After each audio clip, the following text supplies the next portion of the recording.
Do you need to know how to create a Google Doc survey? Well, you are in the right place. Let's go. This is the Business of Art. G'day, Paul here from the Business of Art, helping you build the systems and processes to support your art so that you have more time to be creative.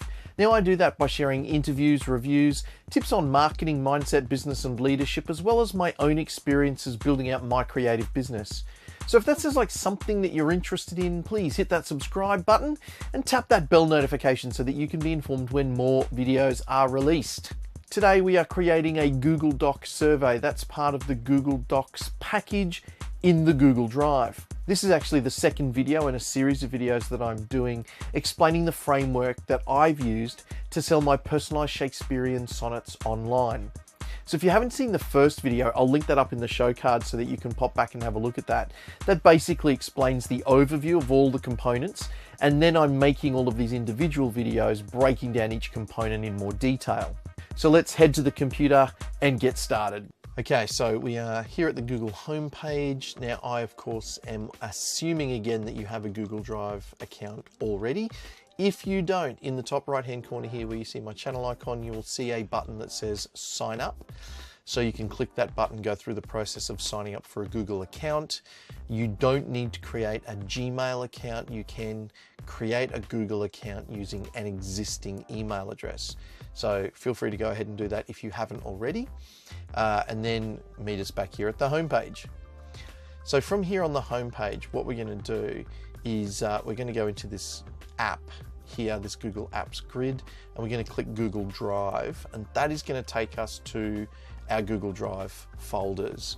And so in here you can upload your own documents, or you can actually create documents in the Google Drive. When you open this up, you can see here that there's a bunch of folders there for different projects that I'm working on. A couple of files here, probably the most recent files that I've looked at for a couple of things that I've been looking into. Down in the bottom left here, you can see 8.1 gigabyte of 15 gigabytes storage. So you get 15 gigabytes of free storage in a Google Drive. I've currently used 8.1 gig. You can upgrade your storage and purchase additional storage over the 15 gig. You can, get up to like a terabyte and probably more. There is a pricing structure, funnily enough. Google it and you'll find it. But this is what I've got. So to just give you a very quick overview of what we're going to be talking about, I'll just click on here, and here is the actual questionnaire that I have set up for my sonnets that I request the information for from the people that come and purchase one. So you can see the title, you can put a little banner image across the top. So a bit of a description there, and then all the questions here. Now I've got about 20-25 questions through my sonnet. You can see I've currently got 10 responses in there, which I'm obviously not going to click on because that's people's private data, but that gives you a bit of an overview of what it can look like at the end. So we'll just flick back. In order to create one of these, we're going to go to New. We're coming down here to More. We're going to Google Forms, and we're going to click Blank Form. So this is the very basic starting point of one of these surveys. So obviously if you're creating one of these, you'll want to know what your questions are before you get to this point. You'll want to be able to just type them in and know what it is and what types of responses that you need for them. As you saw on the other one, the title is, let's just call this Test Survey. And in here, this is a test survey. Blah, blah, blah, blah, blah. I might type blah, blah, blah, blah. So you can give it a description so people know what why it exists. So you click down here and you see all these add buttons down here. So you can add a question, add a title or description, add an image, add a video, add a section, and I'll get to that in a minute. So here is your first question. It pre-populates your first question for you. And so let's go name. So I need let's go first name, first and last name, so I know who I'm dealing with. So once I know the type of question I want, you then actually have a bunch of options over here as to the type of response that you can get. So you can see it was defaulted on multiple choice, but you can get a short answer, paragraph, checkboxes, drop down, and a whole bunch of other things, right? So I just want a short answer for that. So it's just simply they're going to write a response. And down here, you've got a couple of options. You can duplicate that question. So what it will do is literally duplicate that question as it is in full. So you can see first and last name, short answer text. If I click back up on here, and if you don't want that, you can just delete it. All right, so that's what the delete button's for, and required. Now this required button means that in order for them to complete the survey and submit it, they must answer that question. So I definitely want their name. I'm definitely wanting that as a required option. Click on here, you can see description, response validation. I'm not going to worry about any of that. I don't need any of that for the moment. So that's the first question. So again, I could duplicate that if I know that my next question is a short answer, which it is. So I'm going to type email. Now, this is an option that the Google form actually automatically asks you. Enable email collection setting. Now, you can click on this little thing here and it says enables automatic collection of emails, allowing you to track responders, send response receipts, and more. I actually don't want to do that for the moment. I will be collecting their email, but what I did with my personalized sonnets is rather than just automatically sign them up to my email list, one of the questions was, are you happy to go on to my email list to stay in touch with Small Crown Productions and the work that we're doing? Basically, do you want to sign up to my email list? Some people have opted in, some people haven't, so I can then take the people that have opted in and put them into my email list, which I use MailChimp for. So what I'm going to do is just leave that as it is for that. Again, that's going to be a short answer. And what I'll do is I'll just click here and add another question. So we'll look at a different one. So, well, let's poll this one. So let's go, are you happy to be added to my email list? I worded it much better than this, for marketing purposes. Now, I would never say for marketing purposes. I would say to stay in touch and keep it very personalized and that sort of thing, but you get the idea. Now here, there is multiple choices. Option 1 is yes. Option 2, and it gives you the option to automatically goes, oh, you've gone with multiple choice, you've put in yes, you most likely want no, so you can tap that and it'll automatically populate it, which is very handy. Again, that's required. This is absolutely a required question. So pretty simple process. You can go through, adding more questions through, putting in the type of response that you need for whatever it is that your particular purpose is. Now, up the top here, you have this bar, which is currently purple, I guess. So customize the theme in this little palette button here. Header, image, I can choose an image. So it gives you a whole bunch of images that you can choose from, royalty-free images that come as part of the Google Drive. So you can use any one of these images if it relates to your brand, your survey, whatever. Here's the paper that I used, the book for the image on my personalized sonnet one. The thing I like about these images is the fact that they are already optimized for this site, so they just load super quick and you don't have to worry about it. It's an art thing. Let's put the palette up there. So we'll select that. I like the paint brushes, and you'll see that it populates that across the top of the page. So I can then choose a theme color. So I can add lots of colors. I can pick any old color I like. Let's go with yellow. A bit of a yellow. Let's add that and see what it does. You can see it changes that background color. If I change that to a blue, I'll add that. It'll change it to a different font. So if I was to remove this header image, okay, you'll see that change color there. The yellow goes up there, the green. So the color that you select goes into that bar, and it applies a color to the background based on the color that you've chosen. So I'm just going to go back to blue, but I'm going to choose that image.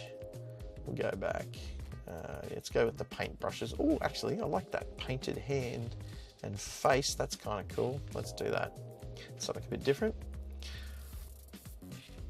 So of course you can upload your own image into that space as well, and you can see it's just a very thin banner across the space there. So you just got to be conscious of what you're putting up there and how it's going to look in that space. Font style basic, so you can go different font styles. I'm happy with basic just to keep it simple. I'm going to close that out. Add title and description, so I can add another title similar to the top one there. I don't want to do that again. I can add an image, so let's drop an image in. That's a whole bunch of crap on my desktop. What do we got? Oh, there's a Pentax photo. Let's go nice landscape. Let's add that. And there it is. And I can throw an image in there. So you can put images in there. I can give it a title. Left align, right line, center, right. So if you need images to support what you're doing, perhaps you're doing a competition and there's a visual test. Add video, same thing, you can upload a video. So let's go The Business of Art by Paul Adams. So we're going to YouTube. Here we go, and we can select one of these. Oh, let's do the volunteers video. So we're going to select that. Volunteers, or whatever it is that you want to say. That's all. Spelling, hello. Volunteers. So then you can link a video in there as well, which is really cool. And then add a section. So what this does is it creates a completely separate section. So you can see here, it says section 2 of 2. So you might have, for some reason, the desire to do this in 2 parts. So you can do that in that way as well. I don't really want to, but what you can see is where I was, first and last name, volunteers, untitled section. Now my email has come down here because I had it sitting on this question here when I said add section. And the beautiful thing here, click on this button. Here we go. Continue next section, go to section. That's not what I'm looking for. There was an option to rejoin them. Merge with above, there it is. So you can merge that with above and create it back into one long survey. Settings. So this is your collect email option. So if you do that, response receipts. So it'll tell you what it means. Responders receive a copy of their responses. So I don't want that. Requires sign-in, limit to one response. So if you don't want people being able to respond more than once, you would tick that box. Respondents can edit after they submit, so somebody can come back into their response and change it if they want. Sure, why not? See summary charts and text responses. I don't want them to see that, but you could if you want. So I'm going to save that. So you can see now that email has changed again back to that collection process. And you can change the settings right there again. So let's take that off because I don't want that. Cool. Now, preview. So you can click on this and preview your survey and it will give you all of that. And you can see the little asterisk required appears after those questions. If you have the questions that are not required, obviously the asterisks will not appear.